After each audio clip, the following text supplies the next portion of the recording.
মাকে বললাম বন্ধুদের সব ছাদ করা পাকা বাড়ি ঘর, এদিকে আমাদের জন্মের পর থেকে ঠাই টিনের এই ভাঙা ঘরের তলে। মায়ে বলে ওদের সাথে তাল মিলিয়ে লাভ নাই, জীবন অনেক বাস্তবতার সম্মুখীন হতে হবে গরিব ঘরে জন্ম হলে। গরিবের আবার কিসের বিলাসবহুল বাড়ি গাড়ি দালান কোঠা, দেখোস না তোর বাবা কত কষ্ট করে সংসারের খরচের সাথে দুবেলা দুমুঠ ভাত জোটা। আমি বলি বাবার কথা ভেবে কবে বাড়ি ঘর ছেড়ে দিতাম একটা চাকরি বাকরি পেলে, কিন্তু টাকা পয়সা ছাড়া কে চাকরি দিবে, আমি যে গরিবের ছেলে। মায়ে বলে চাকরি বাকরি করলে আমাদের ভুলে যাস না, সংসারের হাল ধরিস।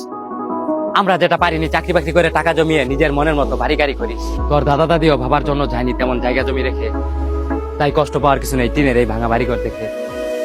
আসলে পিছনের এই বাড়ি থেকে আমরা ভাই বোন হয়েছি বড়, যদিও তেমন জায়গা নেই আমাদের এই ছোট্ট ঘর। আমাদের যতটুকু আছে তাই নিয়ে হাজার গুণ শুকরিয়া আল্লাহর শনে।